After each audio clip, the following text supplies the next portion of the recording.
Normalmente nunca abría Skype, pues siempre pasaba el tiempo en otras redes sociales y no tenía muchos contactos ahí, pero esa noche decidí hacerlo, ya que estaba sola en casa y sin nada que hacer. Iba a dormir ya, pero preferí checar con quién hacer videollamada un rato y noté que justamente al momento de entrar alguien me agregó. Como de costumbre no aceptaría a cualquier extraño, pero esa noche estaba demasiado aburrida que decidí añadirlo. Estaba a punto de salir de mi sesión, pero de pronto recibí un mensaje de ese sujeto que me añadió. ¿Ya te irás tan pronto? Debo decir que al principio su pregunta me dio un poco de curiosidad, ya que había acertado y entonces le respondí. ¿Cómo sabes? Te observo. Yo lo tomé con gracia y estaba a punto de ignorarlo e irme a dormir, pero recibí otro mensaje de él. Platiquemos un rato, estoy aburrido. Ja ja ja. ¿Qué te asusta? ¿Qué te observe? Déjate de bromas, es de noche y me asusta todo. Pero no son bromas, en realidad lo hago. Revisé su perfil y no tenía nada de información, lo único que venía de él era su nombre de usuario DCF8 y su horario que era igual al mío. Tardé unos segundos pensando si bloquearlo o no, pero un nuevo mensaje suyo llegó. Te demuestro que lo hago. Jajaja, ¿cómo lo harás? Dudé de mi pregunta, pero me daba curiosidad aunque podría ser un simple patán que solo me hacía una broma. Apaga tus luces y mira a través de la pantalla. ¿Cómo así? Solo mira a través de tu pantalla. Ganó mi curiosidad y fui a apagar mis luces e hice lo que él dijo, pero no vi nada, así que pensé que solo bromeaba. Debes de acercarte más. Desgraciadamente le hice caso y al ver a la pantalla de nuevo noté esa cosa sonriéndome, esa monstruosidad. No supe qué hacer y quedé en shock, luego al ver bien eché un grito y corrí a prender las luces. Al momento de regresar a la PC recibí un nuevo mensaje. ¿Ya me crees? Aterrada y confundida le pregunté. ¿Quién eres? ¿Aún no te sales de dudas? Te lo comprobaré. En el momento que él me envió ese mensaje las luces empezaron a fallar y se apagó todo. Al voltear hacia la pantalla de la PC, apareció en letras rojas un texto: te observo, corre. No dudé un momento y eché a correr a la casa de mi amigo que queda a 3 cuadras de la mía. En algunas ocasiones volteé hacia atrás y vi a esa cosa siguiéndome. Entre más corría, más lo sentía cerca y escuchaba que él reía, mientras yo gritaba. Al momento de llegar con mi amigo toqué la puerta y mi suerte fue mucha que él abrió al instante y entré corriendo, le grité que la cerrara rápido y lo hizo. Empecé a contarle todo lo que pasó, y él decidió darme hogar mientras mis padres llegaban de viaje. Mis padres notaron mi estado y decidieron que nos mudaríamos a otro lugar y yo no volví a entrar ahí, pero no he dejado de sentirme observada aún después del cambio.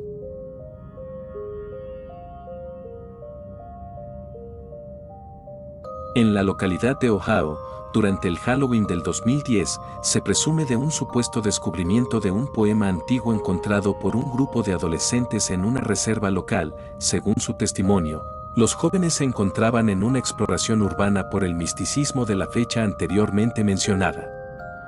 Estos habían encontrado una cueva a unos 2 kilómetros de la entrada principal del parque, la cual según ellos la encontraron a las 9 de la noche, luego de haber caminado media hora sin un rumbo definido, la encontraron. Según sus palabras, un extraño olor a incienso les había llamado la atención, pero no pudieron notar nada en especial hasta estar frente a frente con la entrada, ya que el olor a incienso se había interrumpido por un olor a quemado bastante desagradable y, además, se podía notar una extraña protuberancia que allí se observaba. Pero al iluminar la zona, no había nada en específico que pudiera ser potencialmente peligroso.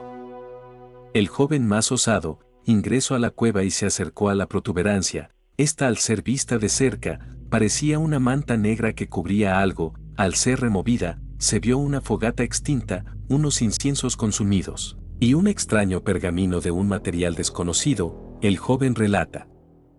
Mis amigos y yo habíamos decidido ir a hacer una exploración urbana luego de haber visto un video en YouTube sobre esto, así que el día de Halloween fuimos al Parque John Bryan, aproximadamente llegamos a las 5:30, por lo cual estaba algo oscuro, pero como teníamos pensado dar un simple paseo. No quisimos darle importancia debido a que no creíamos que íbamos a encontrar algo en especial. Caminamos durante 2 horas por un sendero que podíamos divisar y paramos a descansar luego de que uno de nosotros dijera que había sentido un olor a incienso cercano, por lo cual yo decidí ir a ver el origen, seguido por mis amigos. Luego de un rato encontramos una cueva que no se podía notar a simple vista, pero que al ver de cerca se podía distinguir un olor a incienso mezclado con el olor a quemado. Fijamos nuestras linternas en un punto donde se podía ver una luz tenue y una extraña protuberancia. Me acerqué lentamente y divisé cómo es que eran los restos de una fogata. Por lo cual supuse que sería obra de un aficionado a la brujería, pero al ver un extraño pergamino, lo levanté del suelo, algo extrañado, y me asusté bastante al ver que estaba hecho de piel humana. Le pedí a mis amigos que me ayudaran y nos llevamos el pergamino muy lejos de ahí.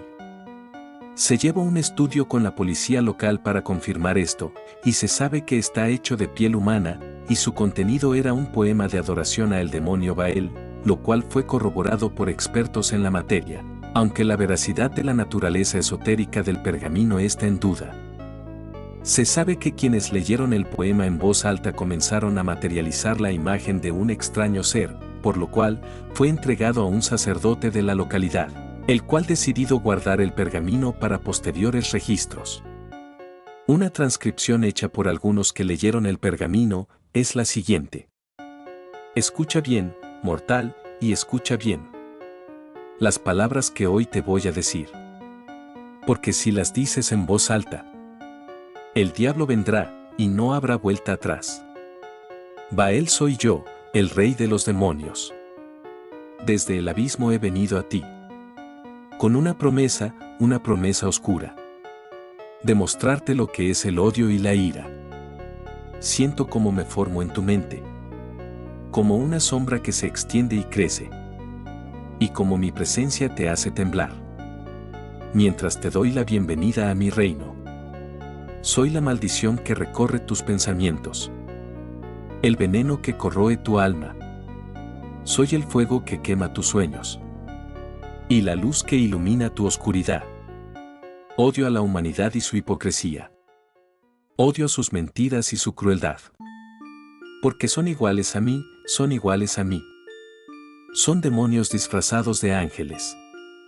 Así que escucha bien, mortal, y escucha bien mis palabras, porque son la clave de la llegada de Baal, el rey de los demonios, y el inicio de tu caída en la locura. Él ya viene, y no hay vuelta atrás.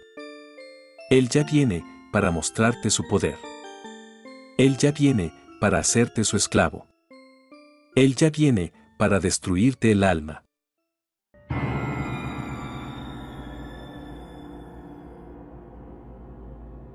Ya la página es bastante conocida. Me refiero a FSA, esa página web que estamos diseñando. Yo y 2 amigos más.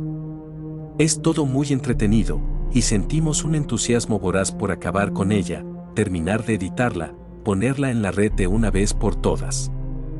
Hace ya algunas semanas que venimos prometiendo entretenimientos, música, vídeos, historietas, dibujos, cuentos, etc., y no había ninguna especie de problema con eso.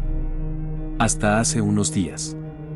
Fuimos diciéndoles a todos que la página iba progresando, que iba acercándose al final. Cosa muy distinta era lo que ocurría en realidad. Hace aproximadamente 10 días, tal vez 12, no lo recuerdo bien, se nos comenzó a manifestar cierto tipo de incomodidades. Sí, así podrían llamarse. La página tenía sus desperfectos, o el editor, mejor dicho, a menudo se nos tildaba y muchas veces nos complicaba subir música, imágenes. Quizá en el momento, en la sorpresa, no nos dimos cuenta. Se podría decir que hasta subestimamos lo que nos pasaba. La primera cosa extraña que notamos fue que, al abrir el editor, se tardaba más de la cuenta. Todos conocen la clásica barra de porcentaje que indica el progreso de carga de la página. Pues, lo que más nos desconcertó, de buenas a primeras, fue que esta misma barra se quedaba estancada en 1%. Cada vez que abríamos el editor, tanto era así, tan recurrente, que decidimos tomar el tiempo exacto que tardaba en regresar a la carga normal. 6 minutos exactos. 6 minutos demorados en S1. Cada vez me costaba más subir la información. La carga siempre se interrumpía, el plugin se tildaba cada vez más seguido. Era frustrante. Debí intentar clausurar el proyecto de la manera que pudiera y así perder todos los datos, todos los cambios hechos en la página. Pero subestimé lo que estaba pasando. Ineptamente, atribuía todos esos errores a que la página estaba sobrecargada y excedida en capacidad de archivos. La máxima sorpresa fue al día siguiente. Bueno, en realidad no me sorprendió cuando lo vi por primera vez. Hasta creo haber reído. Un enorme 10. Un enorme 10 escrito en todas y cada una de las páginas. Un 10 en color rojo. Y ahora que lo pienso, en una fuente que no conocía, y que ni la página ni mi computadora poseía. Llamé a mis dos amigos y les consulté si esto era obra suya, alguna especie de broma, aunque sin mucha convicción. Sin convicción primero, porque si se trataba de una broma, obviamente intentarían mantenerla y no me dirían la verdad. Segundo, porque pensé que ellos serían incapaces de hacer algo así. Por más que tengamos cierta complicidad para las bromas, no somos muy tolerantes. Pero ellos tenían el mismo problema. Y estaban empecinados, ambos, en que yo confesara que era obra mía. No, no habían sido ellos. Los conozco demasiado como para saber cuándo mienten y cuándo no. Por otro lado, su voz sonaba incluso asustada, haciéndome ver que ellos sí se tomaban en serio que la página estuviese dando problemas. Esa tarde decidimos reunirnos. Comenzamos a pensar, las ideas fueron descartadas tan rápido como fueron llegando. Consideramos tomarlo como un error de edición en alguna imagen que podría haber surgido de una carga mal hecha, que quizás algunas de las imágenes que subimos simplemente se habían roto, e incluso en la posibilidad de un hacker. En fin, el daño estaba hecho. El resto del día lo ocupamos borrando todos esos 10 enormes de cada página maestra, página y subpágina. Al volver a casa y sentarme en mi computadora me abordó una sensación de asco por el simple hecho de tener que encenderla y otra vez tener que ver ese monitor, escribir en ese incómodo teclado. Abrí Facebook, creo que YouTube, y algunas páginas más, como buscando algo en que relajar mi cabeza. Incluso me preparé un té, cosa rarísima en mí. Dejándome llevar por internet, que es casi como una droga electrónica, sin darme cuenta, olvidé el extraño suceso vivido ese día. Llegado el momento, abrí el editor de la página, casi inconscientemente. Tiré mi taza al suelo. Contuve mis ganas de maldecir. Simplemente no podía apartar mis ojos del monitor. 10, por todos lados. En cada página, otra vez. Actualicé y actualicé millones de veces la página. La abría y la volvía a cerrar. Era imposible. ¿Acaso habíamos olvidado guardar los cambios esa misma tarde? No, fuimos cuidadosos. No se nos hubiera pasado por alto. Volví a Facebook esperando ver conectado a alguno de mis amigos. Me resigné enseguida. Cerré mis ojos lanzando un bufido, pensando en lo tedioso que sería borrarlos de nuevo. Hacker sin duda, pensé. Al otro día me levanté algo tarde. Creo que mis padres ya habían almorzado. Por instinto encendí la computadora, inseguro de si realmente quería hacerlo o no. Entré a Facebook primero, tenía 3 mensajes. 2 de mis amigos diciendo, bueno, insultando, que los 10 estaban de nuevo en la página, ambos de la noche anterior. Abrí el tercero, sin saber qué esperar. Solo vi un 9. Sacudí la cabeza, y pestañeé, creí que un 9 sería lo último que me encontraría en mis mensajes. Cansado de la situación me fui a preparar algo de comer. Recibí una llamada de mi amigo al rato, desconcertado repitiendo que entrara a la página. Corrí al ordenador. 9. 9 por todos lados. Mierda. Grité. Era inminente, estábamos invadidos por hackers. No solo conseguimos antivirus de toda clase, como hacía anti-hackers y de los mejores, también fuimos a la biblioteca a iniciar la página desde ahí. La borramos totalmente de nuestras computadoras y nos trasladamos a la biblioteca. Hicimos lo posible por cambiar de contraseñas, nicks y demás. Inclusive enviamos un correo al dueño de Wix.com, que es el editor desde el cual hacemos la página, contándole nuestros problemas e implorándole ayuda. Lo único que logramos fue frustrarnos aún más. Tuvimos que ver cómo, con el pasar de los días, no solo los números volvían a aparecer cuando los borrábamos, sino que también iban en cuenta regresiva. Nos sentíamos burlados. Y preferimos esperar a ver qué sucedería al llegar a 0. Y por más molesta que la escena haya sido, el 0 no llegó, quedando el conteo parado descaradamente en el 1. Se mantuvo así, por un tiempo, hasta que nos dignamos de intentar borrarlo. Nos tomó un tiempo y fue más difícil que veces anteriores por la poca cooperación que ofrecía el editor. Acabamos y esperamos, un día pasó y al no ver más señales de que la situación fuese a continuar dimos como terminado el problema, aliviados. Pero no fue así. Por cada intento que hacíamos de subir una imagen, se nos era respondido con otra en su lugar. Vistas perturbadoras que nadie por voluntad propia se dispondría a contemplar. Todo cuanto tecleábamos aparecía en esa repulsiva fuente con la que estaban escritos los números, con su color que permanecía en negro, siempre, por más que intentáramos seleccionar de la paleta cualquier otro. Y las insistentes pesadillas. Eran las experiencias más aberrantes y desgarradoras que hayamos advertido. Pero no solo eso, solíamos escuchar un terrible chillido, que más de una vez me pareció entender que decía One. Acompañado de la constante, persistente frase, "Just a warning". Cuando se nos denegó acceso completo a la página y una imagen apareció salvajemente en la pantalla, una delgada línea como unas de luz en vertical y un gran 10 rojo a su lado, solo pudimos suponer lo peor. Todo el maldito juego, una vez más, desde el comienzo. Recuerdo que cruzamos las miradas resignados. Nos alejamos de la pantalla y sentamos en la cama, siempre con vista al computador. Y nos quedamos allí, observando la imagen. Imagen que parecía moverse.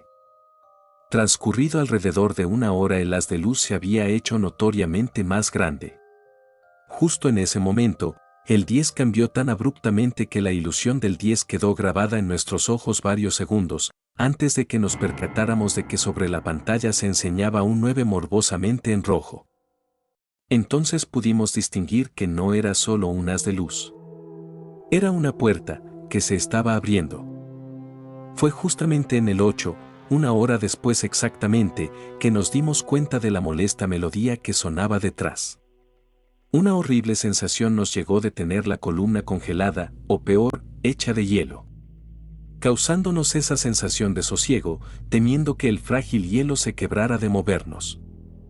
Y transcurrían las horas, y con cada hora el número descendía aritméticamente. Hasta el 4 cesó el movimiento y la puerta quedó completamente abierta. Comenzamos a ver una silueta que aparecía, el solo hecho de verla me erizó los pelos de todo el cuerpo. Se acercaba a paso lento, bastante lento.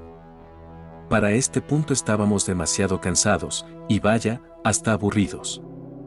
Me recosté y conseguí dormir algo, dejando a mis dos amigos que se rehusaban a apartar la vista de la pantalla.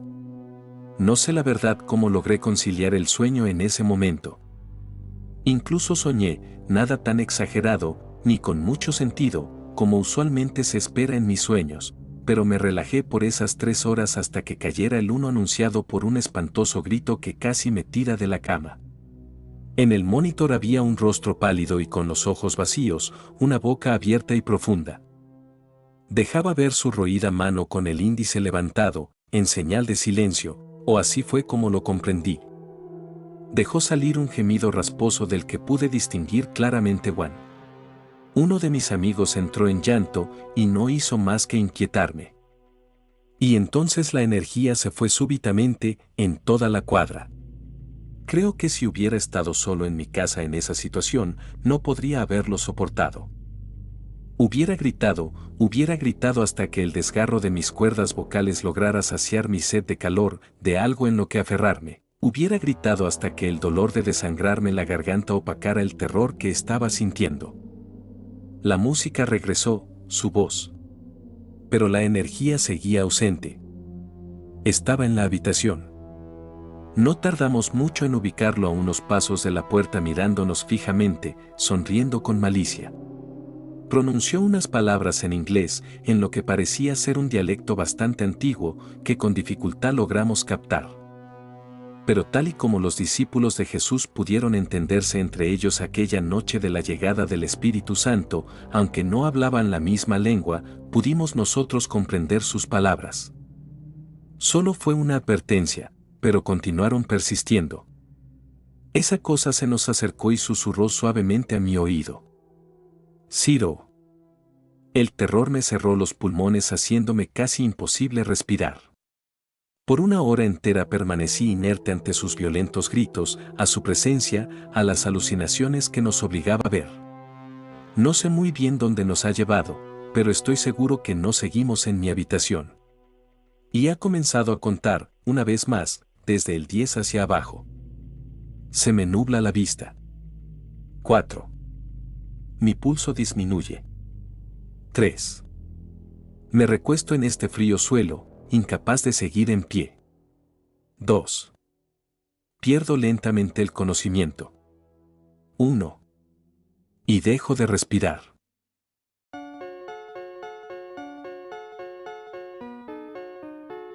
Me senté y me dispuse a comer. Probé la carne, estaba bien, supongo, al menos mejor que la de la semana pasada. En la mesa no se oía ni un solo ruido aparte del de los cubiertos moviéndose estrepitosamente por el plato. Mi hermano Alex, como siempre, ni siquiera levantaba la cabeza para mirarnos. Todo el tiempo me preguntaba por qué Alex siempre estaba tan tranquilo. Después de todo, quedarse ciego sin una explicación no debe ser muy agradable. Siempre parecía que no le importaba nada de lo que pasaba a su alrededor, que estaba ocupado pensando en algo más importante que todo lo demás. Pero, ¿qué podría ser eso en lo que Alex pensaba todo el tiempo? Sencillamente, no lo sabía. Aún recuerdo cómo sucedió todo. Yo estaba en mi cuarto haciendo tareas, papá y mamá estaban fuera de casa en el trabajo y Alex estaba en su habitación con su laptop. Al principio todo se sentía normal, como cualquier día, pero el ambiente empezó a cambiar. Empecé a sentir mucho calor, así que abrí la ventana de mi cuarto y continué haciendo tareas, pero el calor persistía. No pasaron más de 2 segundos hasta que me percaté de que eso que sentía no era calor. Es difícil explicarlo, pero era como si algo intentara salir de mi cuerpo, empujando hacia todas las direcciones. Me sentí ahogado, me empezó a doler la cabeza, y de pronto, tras un leve mareo, perdí la conciencia. Desperté en el hospital, tenía algo de sangre en la nariz. De repente, y casi sin pensarlo, pregunté por mi hermano, entonces el médico me informó la trágica noticia. Desde entonces Alex estuvo así, tranquilo, callado, casi ausente. Hasta aquella noche. Yo ya había acabado de comer, me despedí de mamá y papá y fui para mi cuarto. Miré la hora, eran las 8:35 de la noche, encendí el viejo televisor de mi cuarto, apagué la luz y me recosté en la cama. Al despertar me encontraba en la misma posición con la que me había acostado, miré la hora, 11:23 de la noche, no se escuchaba ningún ruido. Sentí algo de sed, inspeccioné por unos segundos mi cuarto y noté una figura extraña cerca de mi cama, me quedé inmóvil sin siquiera respirar, la figura parecía una persona, pero no solo eso, parecía estar mirándome. Una terrible angustia se apoderó de mí, se me erizó la piel y un leve escalofrío llegó hasta mi cuello. Tras unos segundos de silencio, que parecieron eternos, la figura se giró hacia la puerta y dijo: «Sígueme, quiero mostrarte algo». Reconocí la voz de inmediato, era mi hermano, Alex. Alex me llevó hasta su cuarto y sacó de uno de los cajones de su closet su laptop. Yo estaba sorprendido.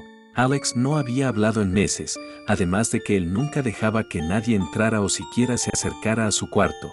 La última vez que alguien entró a su cuarto fue cuando trajimos una psicóloga a la casa para que lo viera. Él la recibió con señas muy amablemente, pero cuando ésta salió, estaba llorando y había perdido la capacidad de hablar o comunicarse. 2 meses después, nos llegó la noticia de que se había suicidado. Estaba asustado, no sabía lo que podía pasarme en ese cuarto, me esperaba cualquier cosa, menos la que ocurrió. Alex se acercó a otro de los cajones de su cuarto y lo abrió, quedé aterrorizado, tenía una colección de ojos humanos y vísceras embutidas en el cajón. Entonces, de la nada, empezó a llorar y dijo: «Solo hice lo que Max me pedía, no quería lastimarlos, yo estaba en shock». ¿Quién es Max?, pregunté. Alex se quedó callado unos segundos. «No lo sé», respondió. De pronto, su expresión empezó a cambiar, se empezó a reír. «Pero bueno, a veces hay que hacer sacrificios para un bien mayor», dijo mientras se reía. ¿Por qué haces lo que Max te dice?», Alex señaló la laptop que había dejado en la cama. Me acerqué y agarré la laptop, había un documento Word abierto. Experimento 835. 2 de enero de 2018. Hemos encontrado las ondas e imágenes indicadas que, al ser reproducidas con audífonos, podrían causar cambios cerebrales severos al paciente. Sin embargo, aún se desconoce qué tipo de cambios se puedan generar. Solo se sabe que las imágenes pueden producir ceguera. 9 de febrero de 2018. Todos los sujetos de prueba han terminado con daños cerebrales contundentes y caído en la locura, nos encontramos en investigación del porqué. 2 de febrero de 2018. El experimento 835 queda cancelado permanentemente. // 2018. Ayuda. Miré rápidamente el escritorio de Alex, encontré solo un archivo 835, MP4. Entonces entendí todo, ese video le había jodido la mente a mi hermano y ahora estaba loco.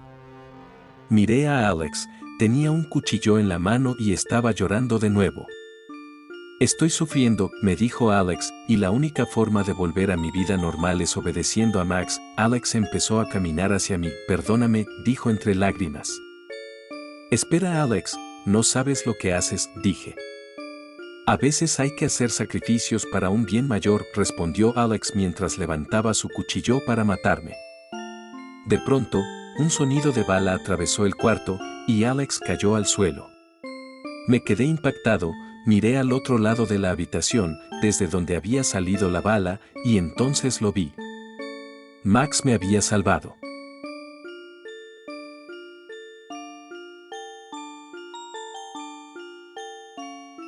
PSST.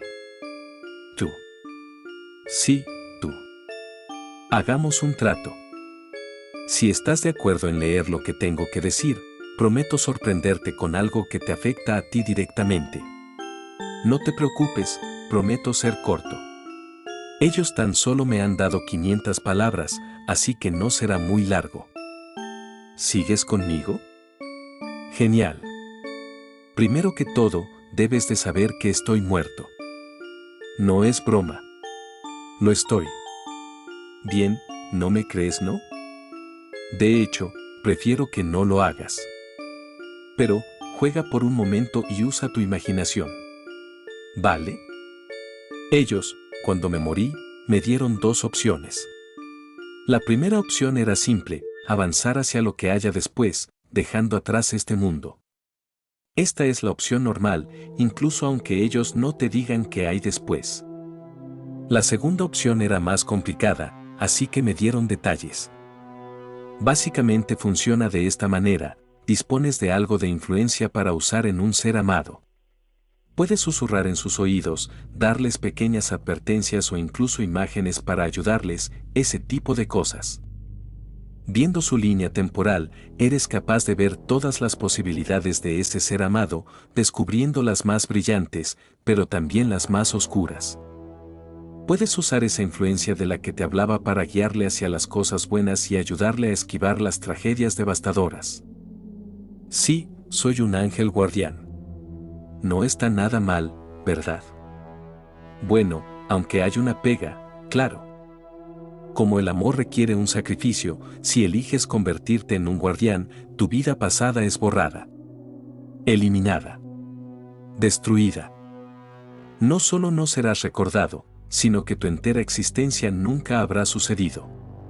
Esto se hace para asegurarse de que nadie cree dinastías de gente con suerte y ventajas injustas, porque incluso tus hijos nacerán de otros padres. Pero ¿qué más da? Ya estás muerto. ¿No crees? Bueno, lo cierto es que muy pocas almas pueden lidiar con la idea de ser borradas. La mayoría de nosotros pensamos que nuestras vidas importan, incluso si es para nuestros seres amados. ¿Qué demonios? Incluso aunque tu vida sea un verdadero desastre, al menos es tu propio desastre. Elegir ser un guardián significa que nada de lo que has aprendido, construido o adquirido importa de nuevo. Sí. Cualquiera que dijera que este es un sacrificio fácil es un imbécil. ¿Pero tú? Estoy seguro que puedes imaginar la cantidad extraordinaria de amor necesario para ser un guardián. Solo imagina borrar todo lo que has sido o serías, por una única persona que ni siquiera te conocerá. Alguien que es un completo extraño.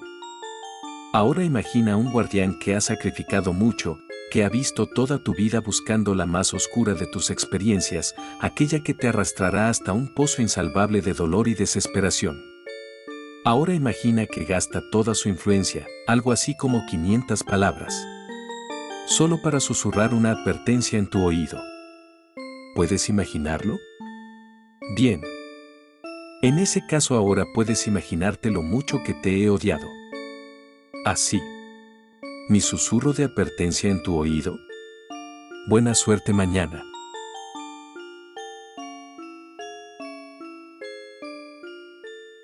Año 3014. Norteamérica vivía en guerra con su propio gobierno, contra sus propios ideales, llegando al punto de una incansable guerra civil que no parecía tener fin. En el mismo país, en el mismo lugar donde la misma raza, se empezaron a regar cargamentos llenos de toxinas, al parecer la nueva arma que el gobierno preparaba. La guerra civil ya se había extendido 5 años y por primera vez parecía tener un fin, si no amistoso, violento. El grupo subversivo SEI había llegado a tomar por sorpresa a la Casa Blanca durante una reunión con los concejales. Todos, encapuchados, con armas radioactivas y láseres a propulsión, amenazaban a los demás violentamente, desatando de vez en cuando ondas radioactivas dirigidas a un rehén para que los demás no pretendan oponerse al SEI. Los rehenes vieron cómo la víctima de las ondas radioactivas empezaba a convulsionar violentamente mientras su piel se tornaba de un color rojo profundo, provocándole pequeños orificios en la piel hasta quemarla absolutamente, dejando solo un esqueleto humano con pequeños restos de carne humana aferrada a él. El olor que desprendía los restos del rehén ahora ya extinto, provocó que muchos de los presentes empezaran a vomitar. Uno de los secuestradores, miembro del SEI, Gerald, se acercó y les brindó alcohol a cada uno para que se sintieran mejor. Gerald era un joven que desde niño había sentido la ira de la pobreza y la marginación de la sociedad. Nacido en un barrio pobre y con solo una madre que velara por él, hizo lo que estaba a su alcance no para salir adelante, sino más bien solo para sobrevivir. Al fallecer su madre a manos de unos policías que merodeaban por la zona, Gerald sintió cómo lo abatía la soledad, la tristeza y el fracaso, todo reunido en él. Más de una vez intentó quitarse la vida para acabar con ese sufrimiento que lo carcomía cada mañana al levantarse y mirar por la ventana, pero siempre se arrepentía, con esperanzas de que algo bueno llegaría. Fue ahí cuando llegó la SEI. Gerald fue reclutado para cometer los actos terroristas con el fin de desestabilizar el estado del país. La situación de la Casa Blanca parecía no tener fin. Ya habían hablado con cada uno de los representantes del gobierno, a pesar de que no negociaban con terroristas, pero el Sejm no llegaba a un acuerdo. La confusión se apoderó de cada uno de los secuestradores que empezaron a discutir hasta el punto de apuntarse con sus armas. Fue la confusión y la distracción de ellos que los hizo alejarse de la situación actual. Un comando especializado en estos casos ingresó por el techo aprovechando la distracción de los presentes y arremetió rápidamente contra ellos, mientras más de su compañía accedían a la Casa Blanca por las ventanas. Todos los terroristas murieron, menos Gerald, quien apenas vio que el comando había entrado, se tiró al suelo con las manos en la cabeza, pues sabía que no tenían oportunidad contra ellos. La policía ingresó y rescató a los rehenes, mientras llevaban a Gerald al cuartel. Gerald miraba con temor al que ahora estaba sentado frente a él, dispuesto a sacarle todos los detalles respecto al grupo terrorista vinculado a él. Gerald no le vio sentido el permanecer callado y aguantar golpes de un militar, claro está, por lo que dijo con suma precaución todo lo que sabía acerca del Sejm. El militar lo miró profundamente a los ojos, mientras marcaba una sonrisa de aprobación en su rostro, ya asentía con la cabeza. Tu pena mínima ahora. Gerald rogó al presente que lo dejase libre, que no podía ir a prisión pues lo matarían dentro por los rivales que tenía la Sejm. Al militar no pareció importarle, él solo recogía los papeles y los folders que estaban esparcidos en la mesa, dispuesto a irse, cuando de repente la puerta se abrió y entró alguien más. Este nuevo personaje estaba vestido informalmente, no parecía ser un militar por su escaso físico y por el hecho que llevaba gafas. Este personaje discutió en voz baja con el comandante mientras giraba de vez en cuando a mirar a Gerald. Este último hacía lo que fuese por escuchar la conversación, pero solo pudo escuchar una frase. Necesitamos uno. El comandante se giró hacia Gerald y le dijo que lo dejaría a solas con el Dr. Blas, quien tenía una oferta para él. Los ojos de Gerald brillaron de la esperanza, una oferta sea cual fuese quería decir una ventaja para no ir a prisión.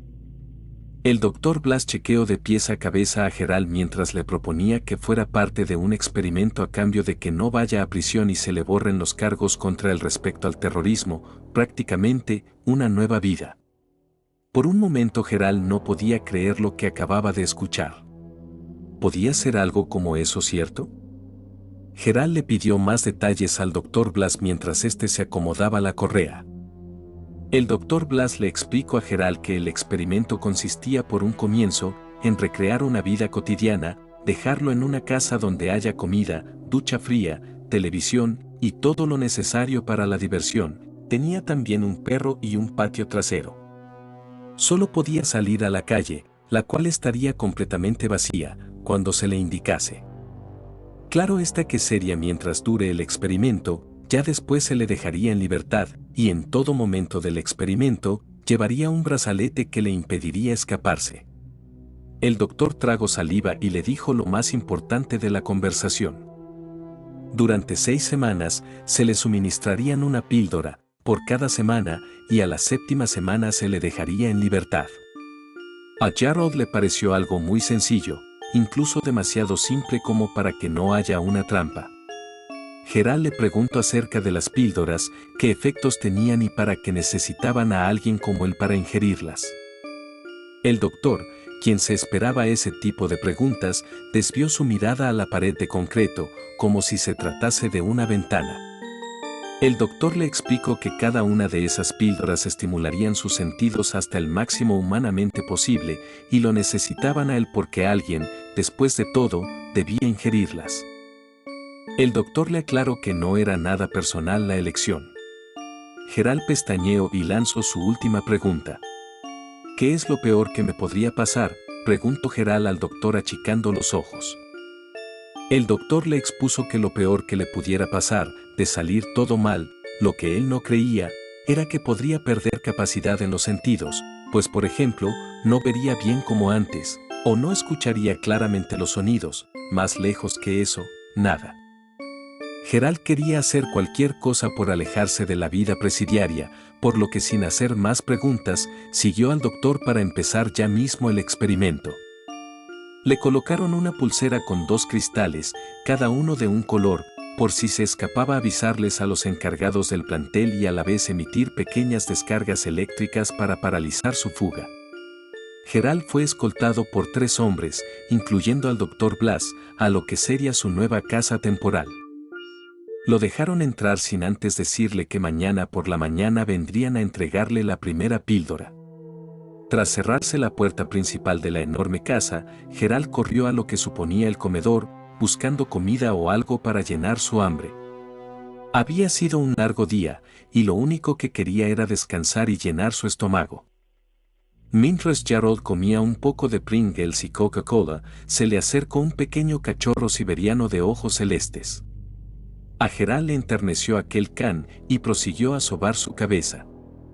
El can, que llevaba en el collar el nombre de Easy, empezó a mover la cola en señal de alegría.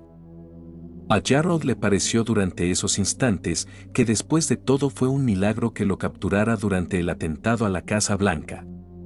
Gerald se acomodó en el sofá y prendió la TV, saltándose todos los canales con la primicia del secuestro en el que había estado involucrado, buscando algún canal que lo relajase. Fue ahí donde Gerald pensó en lo que el Dr. Blas le había dicho. 6 semanas. Le pareció extraño 6 semanas, tomando en cuenta de que los humanos solo poseían 5 sentidos. Gerald creyó que el cansancio le había jugado una mala pasada, convenciéndose de que había escuchado mal o quizás Blas se había confundido. La noche transcurrió rápidamente, sumergiendo a Gerald en un envidiable sueño arrollador. A la mañana siguiente Gerald saltó del sofá al escuchar los ruidosos golpes de la puerta. Vio la hora y se dio cuenta de que eran las 11 de la mañana y era probable de que ya sea hora de probar lo que Blas le encargó. Gerald corrió hacia la puerta aún algo sonámbulo y la abrió. Ahí estaban 2 sujetos vestidos de terno, con lentes oscuros, uno de ellos llevaba una pequeña caja, que aunque fuera pequeña, la sostenía con ambas manos, quizás por su importancia. Ese mismo sujeto le acercó la caja a Gerald, mientras el otro le acercaba una botella de agua. Gerald supo entonces de qué se trataba, abrió la caja y la vio. Era una pequeña píldora roja, con forma de ovalo con el número 1 marcado en ella. Gerald la tragó mientras tomaba un poco de agua que le alcanzó uno de los sujetos. Al ver que estos no se iban, abrió su boca y movió su lengua, haciéndoles ver que la había tragado. Entonces ambos sujetos se marcharon en silencio, sin proferir ruido alguno. Gerald no le tomó importancia y volvió a la cocina, mientras era bien recibido por Easy, quien se había convertido en una importante compañía para Gerald, suponiendo la prisión de oro en la cual estaba temporalmente inmerso. Mientras pasaban los minutos, Gerald se extrañaba que no sintiera nada nuevo en su cuerpo. A su parecer, esas píldoras eran una estafa, y por ser algo experimental, era muy probable de que no surtieran efecto. Él pensó que sería lo mejor, después de todo, un trato era un trato, y ya que había ingerido la píldora, no había vuelta atrás, en 7 semanas saldría libre. Pero pasó algo que Gerald no se esperaba. El cuerpo de Gerald reaccionó de manera inmediata tapándose la nariz con las manos y haciendo un gesto de aberración. Algo, no sabía qué, pero algo había en esa casa que emitía un olor extremadamente horrible. Gerald empezó a respirar por la boca para evitar oler ese espantoso hedor que, aunque buscaba y buscaba por toda la casa, no tenía una fuente fija de donde viniese. Gerald probaba cada 10 minutos respirando por la nariz, pero el olor seguía en el aire, era espantoso, solo respirar un poco de ese olor te hace marear y te daba náuseas. Gerald supuso que era uno de los síntomas de la píldora, aunque más que preocuparle le dio risa, pues si realmente era ese el efecto de tan importante píldora, le parecía algo ridículo, pues respirando por la boca evitaría la molestia que suponía respirar por la nariz. Era cansado hacerlo, y más cuando no estaba acostumbrado, pero aguantaría lo que sea por volver a ver la luz del día, regresar a su verdadero hogar y borrar el oscuro pasado que representaba el Sei. Las horas pasaron rápidamente gastando el tiempo del televisor a la comida. Aproximadamente a las 8 de la noche, se pudo escuchar por un parlante ubicado en la casa, la voz del doctor Blas.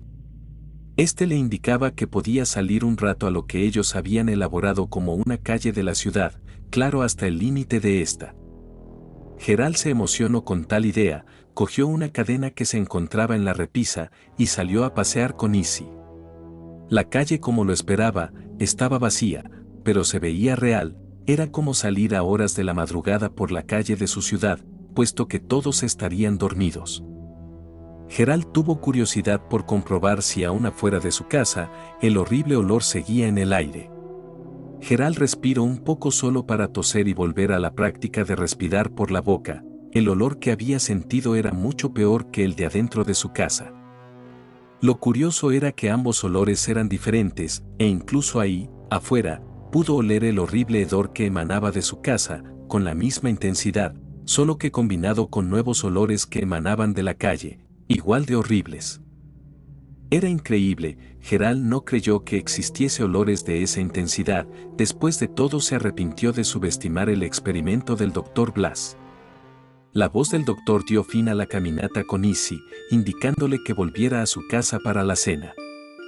Cuando Gerald volvió, pudo ver que habían vaciado más comida en su refrigerador y en la mesa habían puesto una exquisita presa de pollo, con bebidas y demás postres. Gerald usó una vez más su olfato. Gerald pudo oler la sangre quemada del pollo, carne azotada por el fuego, órganos y demás bacterias aún impregnadas en la comida, por lo que tuvo que correr al baño y vomitar. No pudo aguantar ese espantoso olor. Fue ahí que juró definitivamente no volver a usar su olfato y prosiguió a disfrutar la exquisita cena que le habían preparado. Durante una semana Gerald no tuvo más problemas con su olfato, incluso para dormir ya se había acostumbrado a hacerlo por la boca, lo que no le supuso molestia alguna.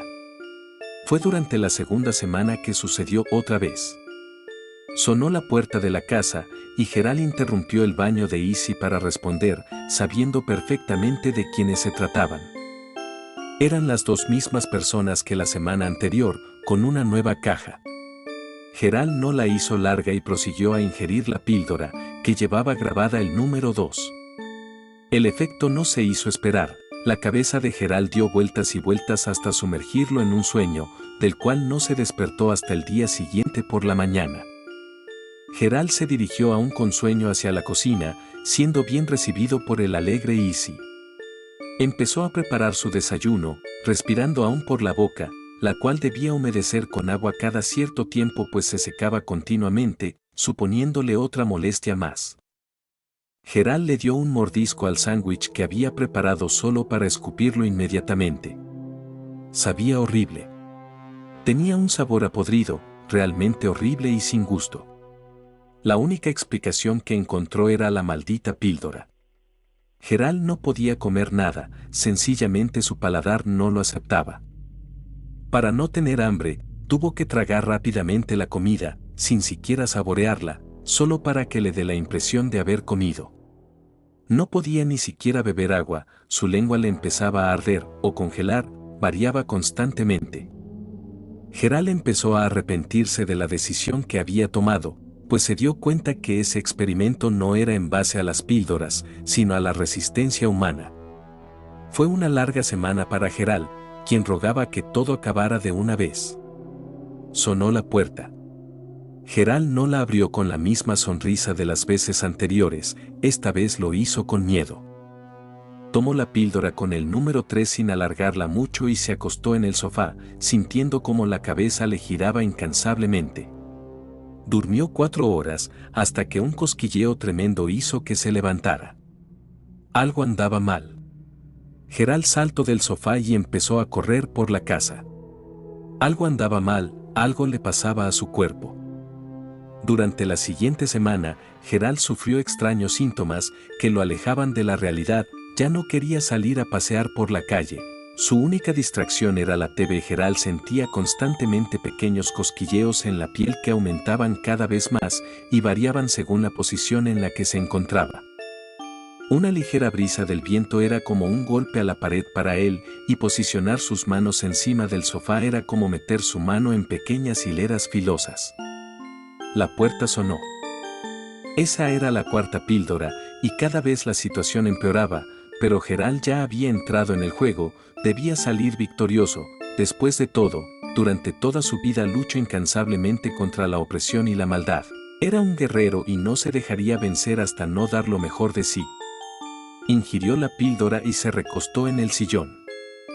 Gerald no pudo conciliar el sueño debido a que constantemente estuvo escuchando un pequeño ruido a la lejanía que se iba acercando cada vez más, hasta hacerse más fijo. Gerald sintió miedo, mucho miedo. La píldora debía relacionarse con el sentido del oído, pues podía escuchar claramente susurros, gotas de agua, personas hablando, e incluso el ruido de agitación que emitía Izzy por tener un problema en la garganta. Gerald se cubrió muy bien los oídos con algodón, intentando retomar su día, que ya de por sí era una tortura estar vivo. Esa fue la semana más dura. Gerald ya no podía aguantar más, solo faltaban 2 semanas, pero Gerald sentía que durante esas 2 semanas, las cosas empeorarían. Gerald empezó a sentir molestias en la garganta, esta se secaba constantemente, ya no podía seguir así.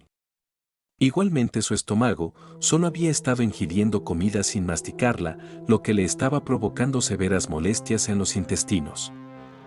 Su piel ya no aguantaba más moverse, Gerald prefería estar quieto para no sentir esa irritable sensación en la piel. Era un infierno. Gerald midió el tiempo con la poca fuerza que tenía y se quitó el algodón de las orejas transcurriendo ya una semana. El ruido de la puerta le hizo chillar de dolor, por un momento creyó que le sangrarían las orejas. Abrió la puerta y le arrebate la píldora al sujeto de terno. Tomó la quinta píldora. Ya estaba más cerca de su libertad. Gerald se quedó mirando la televisión en el sofá, con los subtítulos activados para no tener que romperse los tímpanos. Estuvo las siguientes 3 horas mirando la repetitiva programación de la TV, cuando de pronto vio algo que lo paralizó de la impresión. Pudo ver cómo una cabeza se asomaba por la ventana de la casa. Pudo ver cómo una persona totalmente ensangrentada y cubierta de barro lo observaba con sigilo. Gerald corrió rápidamente a la cocina y empezó a llorar. Algo pasaba. Gerald empezó a tener visiones. En la cocina yacía el cuerpo de un niño sin extremidades, encima de la alacena, un niño que aún movía la cabeza, o lo que quedaba de ella. Gerald no soportó las visiones y se encerró en su habitación después de asegurarse de que no hubiera nada ni nadie allí. Gerald se tapó los ojos con una venda y esperó. Pasaban los días y Gerald empezaba a desesperarse, su cuerpo, su mente y su alma no aguantaban más esa situación, no aguantaban más las horribles cosas que veía, que sentía, que escuchaba, que olía y que degustaba. La presión, o quizás la locura, empujaron a Gerald a quitarse la venda, el algodón de las orejas, y salir de su habitación, respirar por la nariz y saborear la comida. Definitivamente el cuerpo humano está hecho precisamente como un templo el cual tiene limitaciones, como uno concreto al cual solo cabe cierto número de personas, así mismo funciona el ser humano. Procesar demasiada información al cerebro puede causar un colapso, asimismo agudizar los sentidos más allá de lo que el cuerpo puede aguantar. El doctor Blas entró a la casa, ya que nadie respondía, encontrándose con una imagen insólita. El cuerpo de Gerald se encontraba tendido sobre el suelo de la sala, junto a su perro Izzy, este último, completamente bañado en sangre. Izzy tenía mordiscos en todo su cuerpo, mientras que el cuerpo de Gerald no presentaba herida alguna. El corazón de Gerald no latía, sus ojos estaban abiertos y totalmente en blancos. El doctor Blas se frustró, ese era el 6º paciente que no llegaba a probar la 6ª píldora.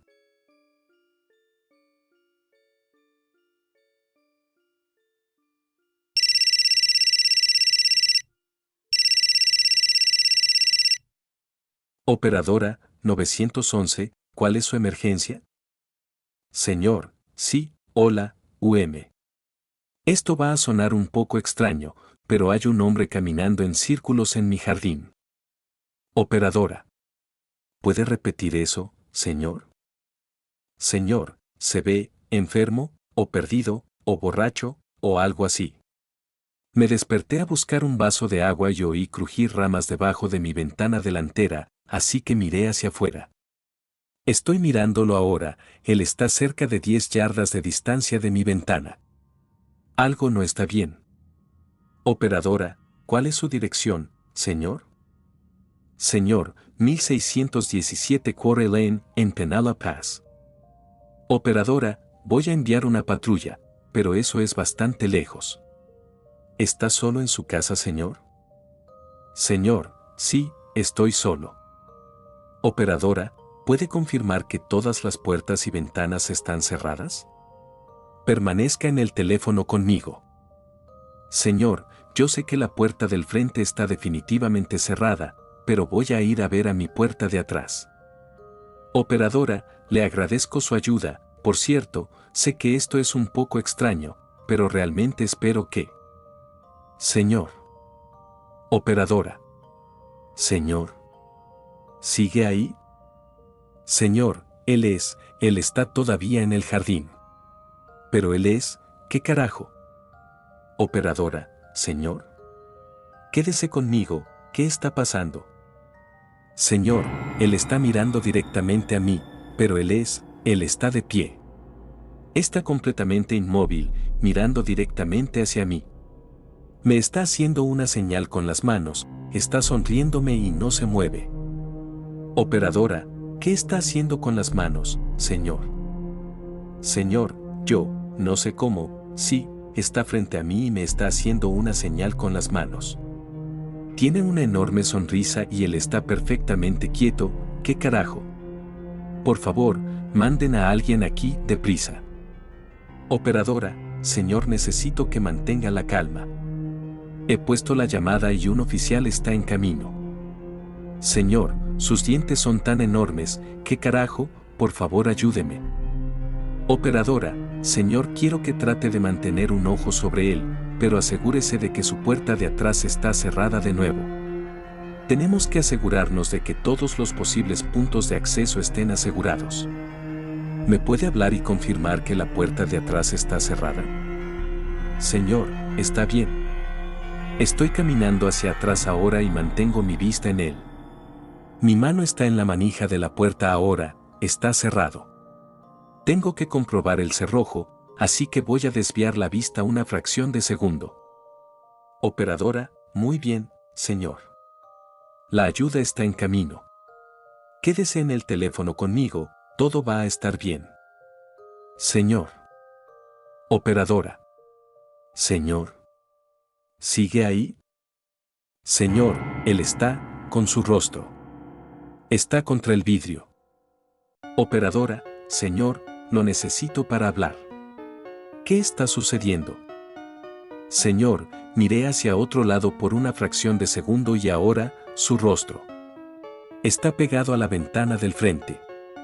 Sus dientes son enormes y todavía está sonriendo, sus ojos son negros, oh Dios, por favor ayúdenme. Operadora, señor, necesito que se vaya a la habitación más cercana y que se encierre dentro de ella. ¿Tiene un sótano o una habitación en la que pueda encerrarse? Señor, no voy a dejar de mirar, él va a hacerme daño. Operadora, señor, necesito que me escuche. Ocúltese en un lugar seguro hasta que el oficial llegue a su casa. ¿Puede oírme? Señor, sí, voy a encerrarme en mi habitación. Operadora, y está seguro de que está solo en casa, ¿verdad? Señor, sí, estoy solo en la casa. Espera un momento. Él se está moviendo. Está moviendo la cabeza. Él me dice que no. Él nos oye. Él me dice que no estoy solo. Operadora, señor, ¿sigue ahí? Oí un ruido fuerte, ¿está todo bien? Señor. Operadora, señor, ¿está bien? 911. Señor, ayúdame, está mordie. Operadora, señor.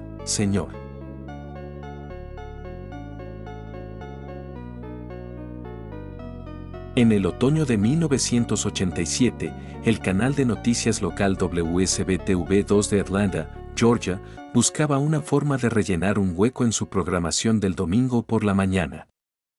Luego de algunas solicitudes llevadas a cabo por varios dueños de negocios locales, decidieron autorizar al joven reverendo Marley Sachs a utilizar ese tiempo libre para hacer un programa de temática religiosa, el cual se estrenó el 18 de octubre sin que se le diera mucha publicidad.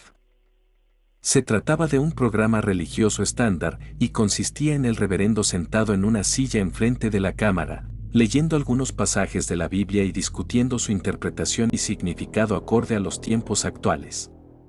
El programa recibió una audiencia bastante razonable, por lo que continuó hasta bien entrado diciembre. Fue en ese entonces cuando el estudio comenzó a recibir quejas extremadamente extrañas por parte de algunos de los espectadores de Palabras de Luz con el Rev Marley Sachs. Las llamadas eran de mujeres, y solo mujeres, las cuales hacían vagas referencias a sensaciones incómodas que sentían cada ciertos intervalos de tiempo durante el programa. Describían la experimentación de náuseas, dolor de espalda, mareos y visión borrosa. Estas mujeres, por ninguna razón discernible, estaban convencidas de que era la visualización de aquel programa lo que causaba sus síntomas.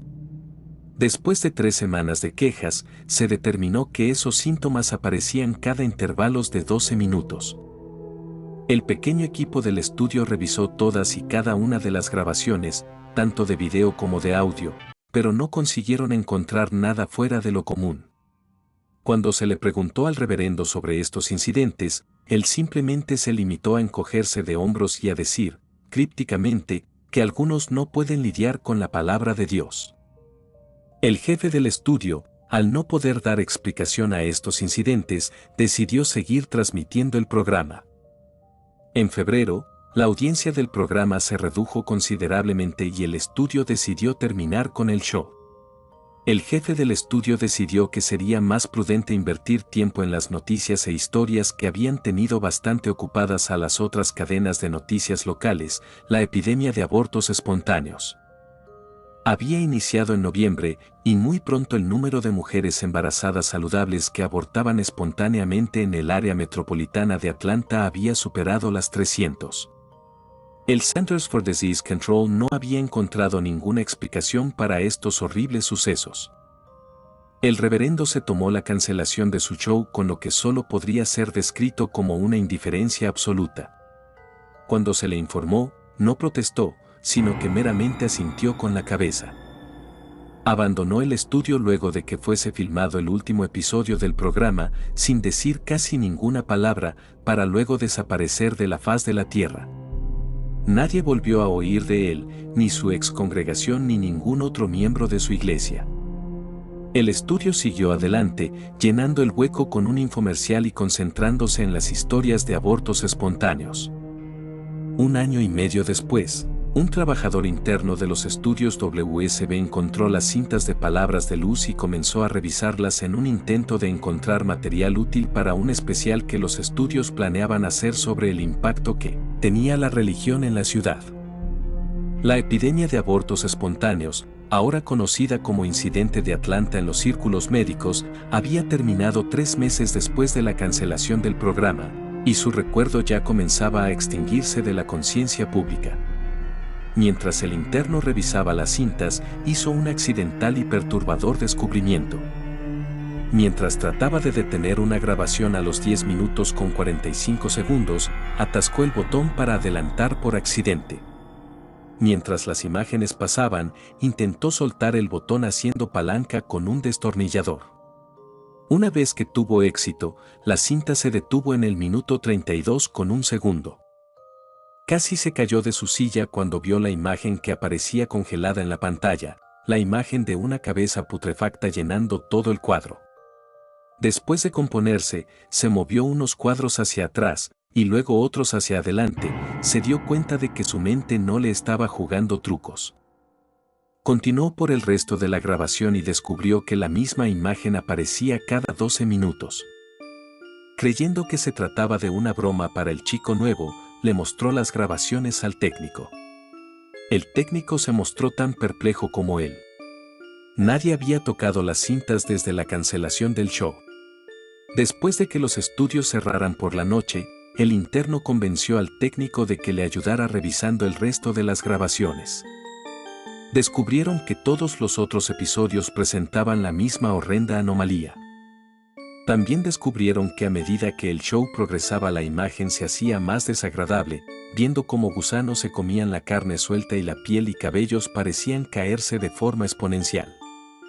El técnico indicó al interno que lo que ellos veían era técnicamente imposible, ya que los vídeos en sí no mostraban signos de haber sido unidos, y él mismo había estado presente en la filmación de todos y cada uno de los episodios, por lo que sabía que no podría haber habido ningún momento en donde la imagen hubiese sido insertada. Todo esto fue presentado al jefe del estudio quien, temiendo las reacciones que provocaría el poner aquello en el aire, ordenó la destrucción de todas las cintas. Les dijo al interno y al técnico que él no tenía ningún interés en saber qué era lo que estaba pasando, sino que cubrir sus culos colectivos era lo único importante ahora.